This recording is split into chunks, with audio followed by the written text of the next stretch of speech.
Well, what I'm going to do today is a large table. I want a large, and this is for me, actually. I'm making it for myself, which makes a change. This is a massive mould, as you can see. So this mould is 36 centimetres across, which is 14 inches, so it's quite big. And depth-wise, it's 6 centimetres, which is just under 2.5 inches. So there's no way you're going to do this with a 1-to-1 resin, because what will happen is it will just absolutely supercharge the curing. You'll get a flash cure, it'll get really hot, it'll crack, it'll go yellow, it'll go awful. So I'm going to be using the T-Expert Deep Pour Epoxy Resin. This is a 2-to-1 resin. You can pour this up to 5 inches in depth, which is 13 centimetres, so plenty of room here, and you can pour up to 44 pounds or 20 kilograms in one go. So ideal for river tables and things like that. I don't make those sorts of things, so I won't be using it for that, obviously. It's crystal clear and it's very hard, 85D hardness and highly heat resistant, which is what you need for a tabletop.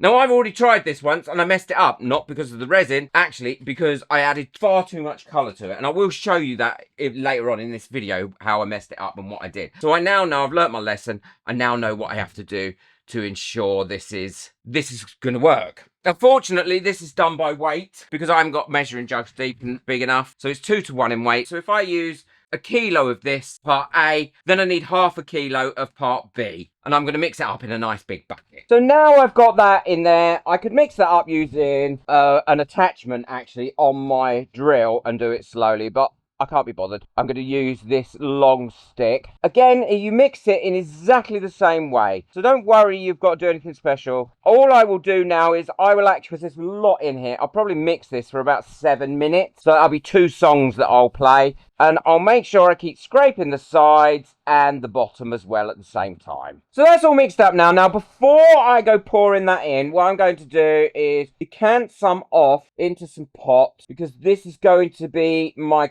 colours. I can put those there, and they're going to be the colours that I'm going to be using. And now with what I've got left, I can pour that in here. And I'm going to pour it in fairly slowly. And as you can see, I have mixed bubbles into it, but they will just come up because this will take 48 hours to cure. Now, I've not filled this right up because this would make a very, very heavy table, and I don't want the table to be that heavy. And also, I'm probably going to put another flood coat of a dark colour over the top of this once it's done. Okay, so I'll leave that now. I will go over this with a long neck lighter and pop any bubbles that do come up, and they will come up, and I'll keep checking on this every hour or so, I would think, throughout the day, and burst any bubbles that come up. I want to mix my colours next. Let's move that to one side, because there's a little secret to this as well that I learned. So I'm going to be mixing up some gold and some red. So I'm using a little bit of yellow pigment paste and some gold mica powder, because I want this to be quite opaque, because once it spreads out in here, then it will start to get a little bit more translucent.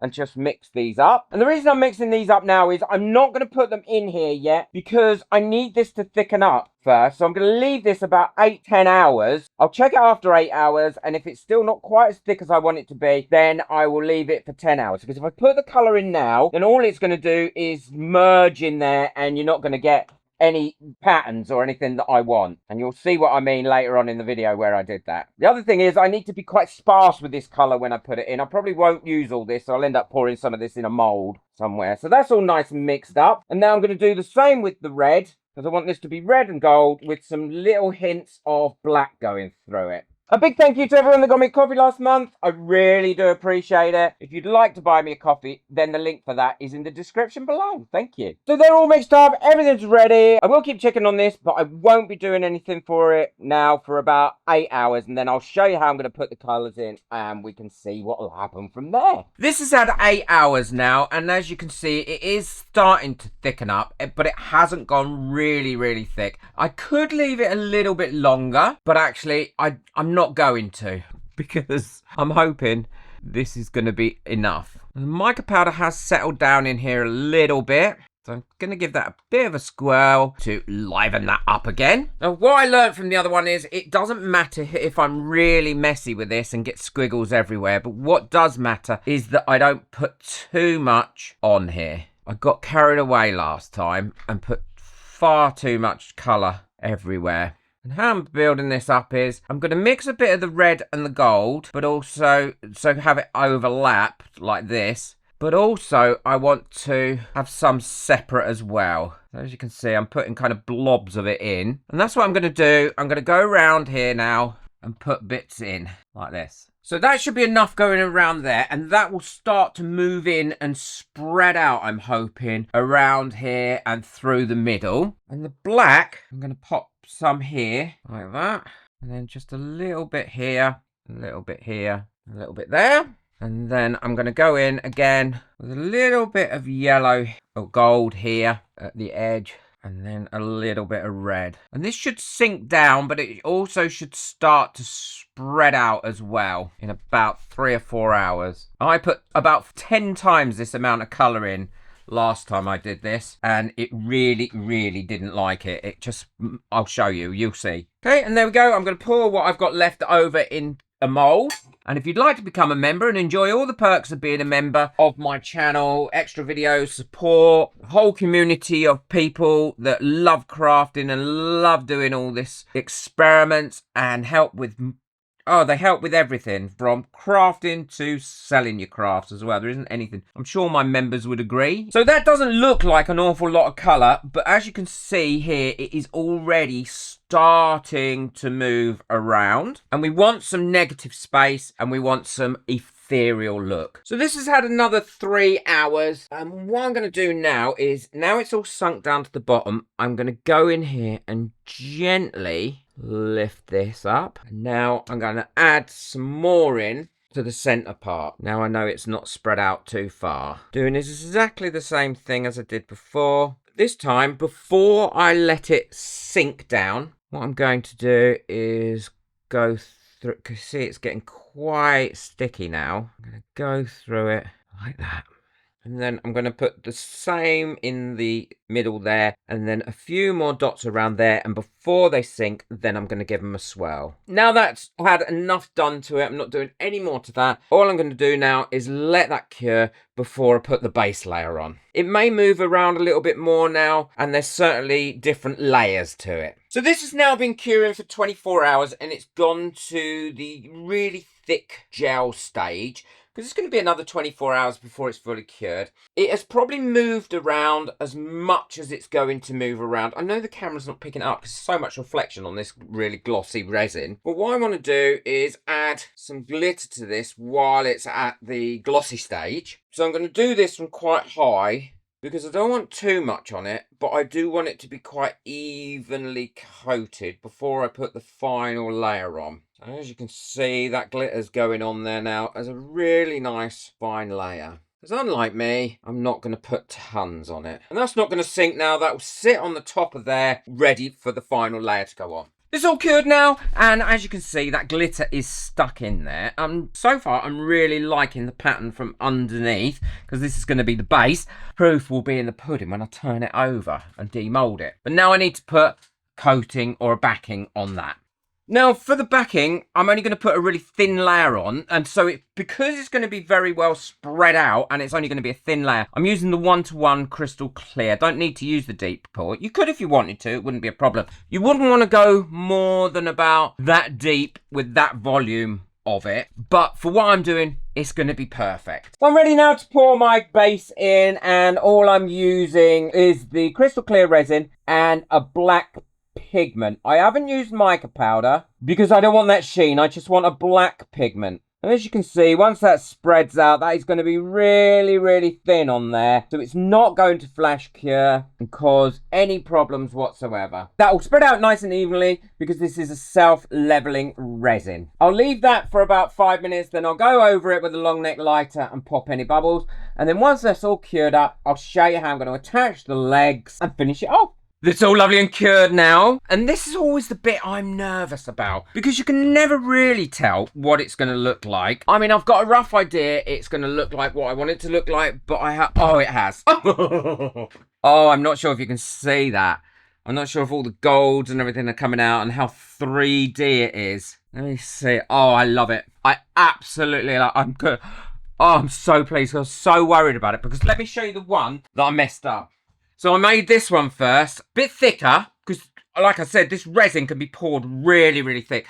I love that cloudy effect in the middle, but I wanted the negative spacing. But I put too much of this colour around the outside and it ruined it. Absolutely ruined it. Now, I will use this for something. I'm not going to chuck it away because a lot of resin went into that. But this is perfect for what I wanted. Oh, I'm so pleased with that. Right, so now we need to trim this edge up a little bit because the last thing we want is where this has been against the mould. I don't want that sharp. And all I'm going to do is with this is go around like this with my deburring tool and remove that off. And that's not sharp at all now. Just gently go around it. I do this a lot with coasters and things like that. It does take a bit of getting used to using these deburring tools. But once you've used it a couple of times, now that is not sharp or anything at all. And you'd never know it was there. And then we need to attach the legs. But this deep pour is superb, honestly. You can use it in ordinary moulds if you've got deep moulds as well. You don't need to just use it in big moulds like this. Always remember with deep pour, it is going to take normally about 48 hours to cure unless it's really, really cold in your room. And then it could take 72 hours. So now that is not at all edgy or sharp there. And if this was a coaster, you could then easily put a piece of sticky felt on that. I mean, obviously I'm not going to do that. I need to attach these legs and I don't want to screw directly into my resin because it isn't going to give as strong as if you were drilling into some wood. So I've cut myself 3 blocks like this, painted them black like that, so you're not going to see them. And now I'm going to glue those onto this here like that. Now, you might be thinking, well, what glue is he going to use for that? And I'm going to be using the Quick Cure 5-minute epoxy for this. I'm also going to make sure that these are equal distance apart. So that's where I want to put them. And now all I'm going to do is lightly scratch on here around these edges of these blocks using this blade. So then I can see where I need to put them. Not sure if you can see that when I take it up, but I've got a little square there. Under here, I'm going to put some scratches as well. And then I'm going to put some scratches in this bit.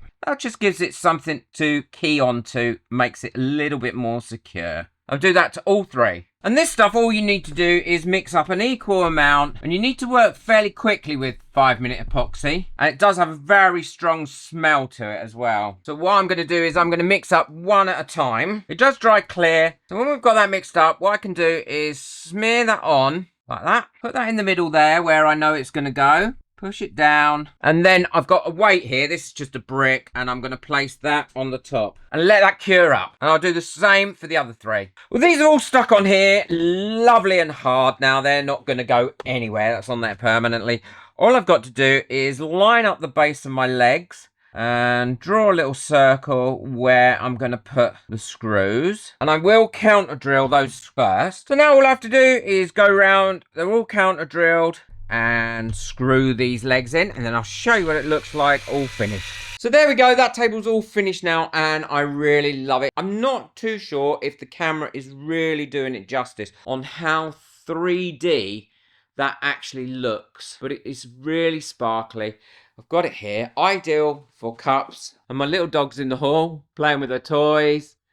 And the other one's asleep in the chair. And it really has come out beautiful. Look at the depth in that. That is why it's so important to use the correct resin for the correct project. This deep pour resin is absolutely amazing. I could have poured that 3 times that depth and it would have been fine. I hope you've enjoyed this project. I've really loved making this. Boot that like button, hit that subscribe button. Be sure to check out the video that I've got coming up next as well. I think you'll really love that one. Take care, but most of all, enjoy your resin. Bye.